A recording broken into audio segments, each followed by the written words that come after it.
Mohon izin, Ibu Yuanisa Aisyamati.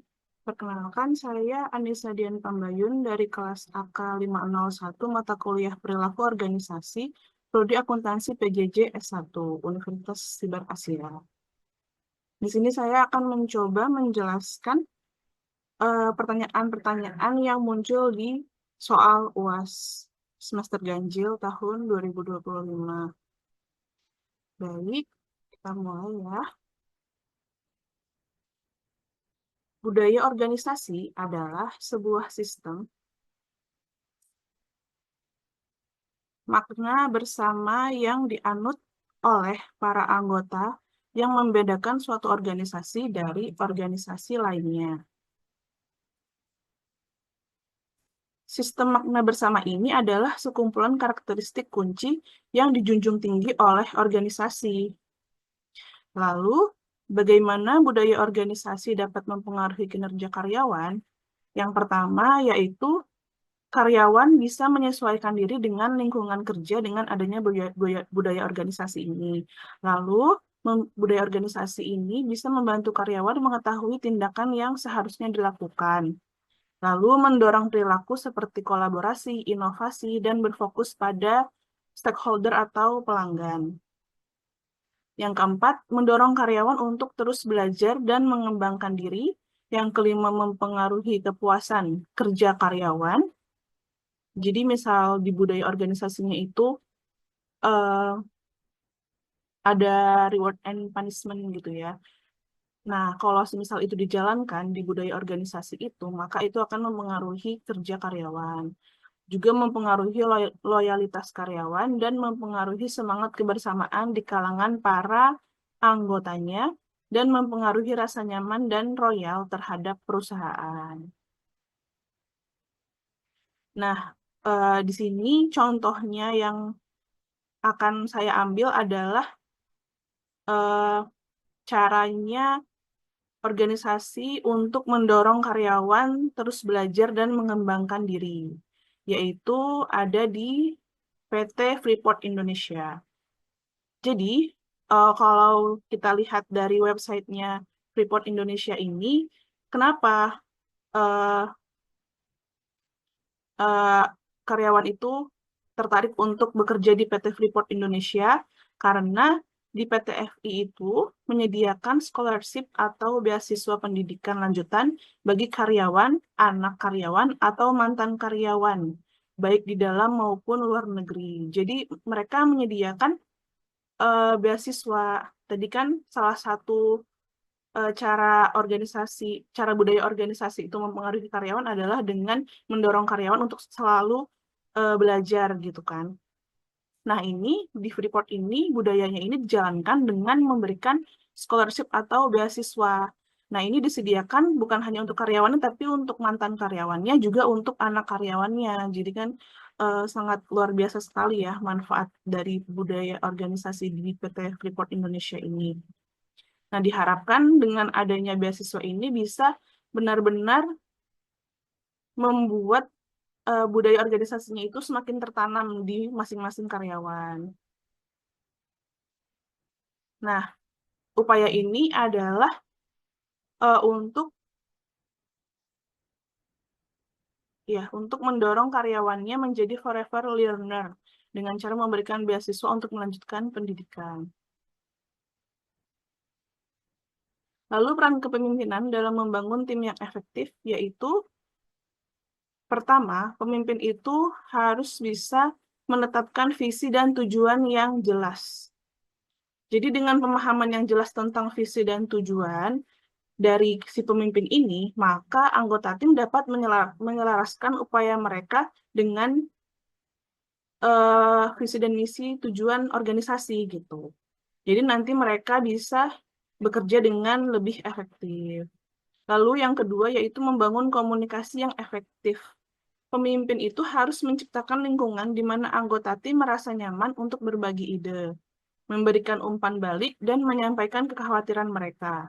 Jadi dengan komunikasi yang efektif ini, segala macam kondisi, segala macam keadaan yang perlu dicari solusinya, semua masalah yang harus dicari solusinya itu akan terkomunikasikan dengan efektif gitu. Jadi semuanya jelas dibahas bareng-bareng antara pemimpin dengan bawahannya. Lalu yang ketiga, membangun kepercayaan dan rasa hormat. Jadi pemimpin itu harus membangun kepercayaan dengan sikap jujur, adil, dan dapat diandalkan. Dengan sikap jujur dan adil dan dapat diandalkan itu, maka karyawan-karyawan atau bawahannya juga akan tercipta rasa hormat kepada pemimpin itu dan kepercayaan. Jadi mereka nggak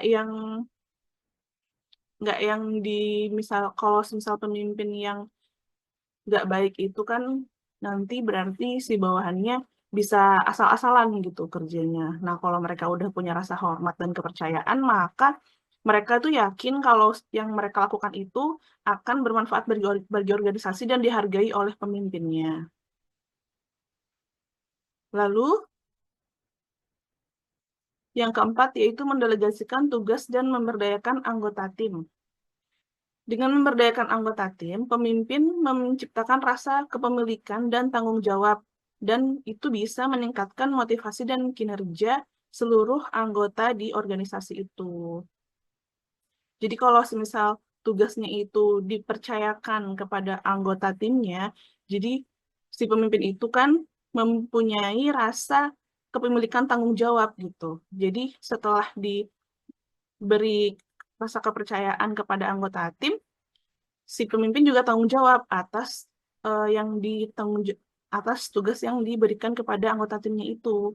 Nah, jadi kan dalam hal ini dua orang itu sama-sama mempunyai kepemilikan terhadap organisasi itu. Gitu. Jadi motivasi dan kinerjanya semakin meningkat. Lalu yang kelima, memfasilitasi kolaborasi dan kerjasama. Ini dapat dilakukan dengan menciptakan peluang bagi anggota tim untuk bekerja sama dalam proyek, berbagi pengetahuan, dan memecahkan masalah bersama. Tadi seperti yang nomor 2, membangun komunikasi yang efektif. Kalau udah komunikasinya efektif, maka pemimpin itu bisa memfasilitasi dan kerjasama yang baik dengan para anggotanya. Jadi mereka, semua anggota tim itu mempunyai peluang yang sama dalam proyek. Jadi nggak ada yang dibeda-bedain gitu. Semuanya terkomunikasikan dengan baik, pengetahuan-pengetahuan juga bisa tersalurkan dengan baik di antara tim itu. Semua masalah-masalah pun bisa dengan lancar diselesaikan bersama. Lalu yang keenam, memberikan motivasi dan pengakuan. Jadi setelah karyawannya itu diberikan tugas, diberikan kepercayaan, maka pemimpin juga harus memberikan pengakuan gitu, harus memberikan motivasi kepada karyawan itu dengan memberikan umpan balik positif. Oh, kamu kerjanya bagus ya gitu, ditingkatkan lagi ya. Jadi kan uh, di karyawan itu muncul rasa dihargai gitu. Atau bisa juga pemimpin itu memberikan semacam penghargaan kepada anggota timnya. Jadi memang di divisinya mereka atau di organisasinya secara keseluruhan diadakan penghargaan pegawai gitu, diacarakan lah, diseremonialkan. Jadi nanti akan membuat si karyawannya itu merasa diakui. Jadi itu akan meningkatkan kinerja mereka. Jadi kan setelah diakui, oh ternyata kerja saya diakui nih di organisasi ini. Berarti nanti tahun depan saya mau seperti ini lagi gitu. Itu kan merupakan motivasi juga bagi mereka. Lalu yang ketujuh yaitu mengelola konflik dan perubahan. Jadi ketika ada konflik dan perubahan, pemimpin ini harus siap mengelolanya dengan baik gitu. Kalau ada konflik, si pemimpin ini harus menjadi mediator antara pihak-pihak yang berkonflik supaya ditemukan solusi yang efektif untuk organisasi. Jadi semuanya saling menguntungkan, nggak ada yang dirugikan, semuanya bisa sama-sama menerima hasil dari solusi yang dicari tadi. Nah, ini harus dipimpin oleh pemimpin yang efektif ini. Jadi pemimpin itu harus benar-benar hadir di antara konflik itu gitu supaya efektif pemecahan masalahnya. Lalu bagaimana karakteristik pemimpin yang sukses? Yaitu yang pertama, kemampuan mereka dalam berkomunikasi dengan efektif. Jadi pemimpin yang sukses itu karakteristiknya bisa berkomunikasi dengan efektif. Jadi mereka bisa menyampaikan informasi dengan jelas tanpa menimbulkan persepsi yang salah dari para karyawan atau pihak lain. Mereka bisa mendengarkan dengan aktif juga. Jadi kalau misal ada pihak-pihak lain ingin yang ingin berkomunikasi dengan pemimpin ini, dia bisa mendengar dengan aktif gitu, bisa menangkap maksud tujuan dari hal yang dikomunikasikan itu. Lalu dari uh, dari hasil komunikasi itu, si pemimpin ini juga harus bisa memberikan umpan balik yang apa ya, yang bisa membangun gitu, yang konstruktif, jadi bisa bermanfaat bagi orang lain. Lalu yang kedua, memiliki integritas dan kepercayaan. Jadi si pemimpin ini percaya kepada bawahannya dan memiliki integritas gitu. Jadi nggak mudah tergoyahkan oleh situasi-situasi negatif. Jadi bisa selalu jujur, adil, dan konsisten di dalam kepemimpinannya. Lalu yang ketiga, memiliki empati dan kepedulian. Nah, ini juga penting karena pemimpin yang sukses itu bisa memahami dan peduli terhadap kebutuhan dan perasaan anggota tim. Jadi membuat anggota tim itu bisa lebih percaya kepada si pemimpin ini, sehingga menjadikan lingkungan organisasi yang lebih sehat. Lalu yang keempat, kemampuan membangun hubungan. Mereka menciptakan lingkungan yang kolaboratif dan mendukung, di mana para anggota tim itu bisa merasa nyaman untuk bekerja sama. Yang kelima, bisa mengelola konflik. Pemimpin yang efektif bisa mengelola konflik secara konstruktif dan mampu membantu tim menemukan solusi yang saling menguntungkan. Kemudian yang keenam yaitu kemampuan adaptasi dan fleksibilitas. Jadi pemimpin itu harus mampu beradaptasi dengan perubahan-perubahan dan bisa memimpin sebuah tim ini walaupun terjadi kondisi-kondisi sulit, kondisi-kondisi yang dapat membuat perubahan negatif bagi perusahaan atau organisasi, bisa dipimpin dengan baik oleh si pemimpin ini. Jadi perusahaan bisa melalui semua kondisi-kondisi negatif itu dengan baik di tangan pemimpin ini. Lalu yang nomor 7 yaitu kemampuan pengambilan keputusan. Pemimpin yang sukses dapat membuat keputusan yang tepat dan waktu yang efektif. Jadi mereka bisa mengambil keputusan yang tepat waktu gitu. Jadi nggak yang terlambat, nggak juga kecepatan. Jadi benar-benar dipikirkan dengan matang dan itu efektif gitu, bisa berhasil bagi organisasi. Bahkan misalkan ada tekanan di situasi yang penuh tekanan, pemimpin ini harus bisa mengambil keputusan dengan baik. Lalu bagaimana konflik dalam organisasi dapat dikelola secara efektif?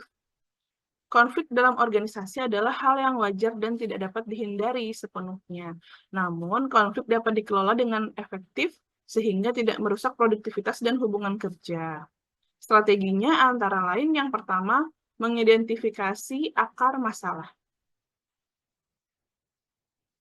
Jadi memang yang pertama dalam mengelola konflik ini adalah dicari tahu apa akar masalah dari konflik ini. Jadi harus benar-benar dipahami yang sebenarnya tuh penyebabnya apa, bukan hanya dari gejala-gejalanya saja. Lalu setelah kita tahu penyebabnya itu, diskusikan lagi dengan pihak-pihak lain, misal dengan karyawannya yang terlibat untuk apa ya, double check benar nggak sih ini yang menjadi akar masalahnya gitu. Lalu yang kedua, melakukan komunikasi yang efektif. Komunikasi yang terbuka dan jujur adalah kunci untuk menyelesaikan konflik. Jadi harus benar-benar terbuka dan jujur. Nggak ada pihak-pihak yang mempengaruhi untuk menjadikan komunikasinya itu jadi nggak jujur gitu. Jadi semuanya juga harus diutarakan secara terbuka supaya tidak ada hal-hal yang ditutup-tutupi. Jadi benar-benar semuanya terselesaikan gitu, nggak ada yang mengganjal lagi. Lalu yang ketiga yaitu melakukan mediasi. Kalau konfliknya itu sulit diselesaikan oleh pihak-pihak yang terlibat, maka perlu dilakukan mediasi dengan pihak ketiga gitu. Pihak ketiga ini harus netral dan memang dia tujuannya untuk mencapai kesepakatan antar pihak-pihak yang berkonflik gitu. Jadi si mediator ini juga berusaha supaya bisa menemukan solusi yang sama-sama menguntungkan bagi kedua belah pihak yang berkonflik. Lalu yang kelima yaitu maaf yang keempat ya. Yang keempat melakukan negosiasi. Negosiasi adalah proses di mana pihak-pihak yang berkonflik itu mencoba mencapai kesepakatan melalui diskusi dulu dan kompromi. Lalu yang kelima, melakukan kolaborasi. Kolaborasi itu pendekatan di mana pihak-pihak yang berkonflik saling bekerja sama untuk menemukan solusi yang kreatif dan inovatif. Jadi mirip-mirip negosiasi, cuman kalau kolaborasi ini lebih ke ada objek, ada pekerjaannya gitu. Nah, ini pekerjaannya ini dilakukan untuk menemukan solusi yang kreatif dan inovatif. Lalu yang keenam, dengan melakukan pelatihan manajemen konflik. Jadi memang ini diadakan oleh organisasi, diperuntukkan untuk karyawan, supaya masing-masing mereka itu bisa mengembangkan keterampilan untuk manajemen konflik yang ada pada lingkungan mereka. Ya, sekian dari saya. Berikut adalah referensi yang saya gunakan dalam penyusunan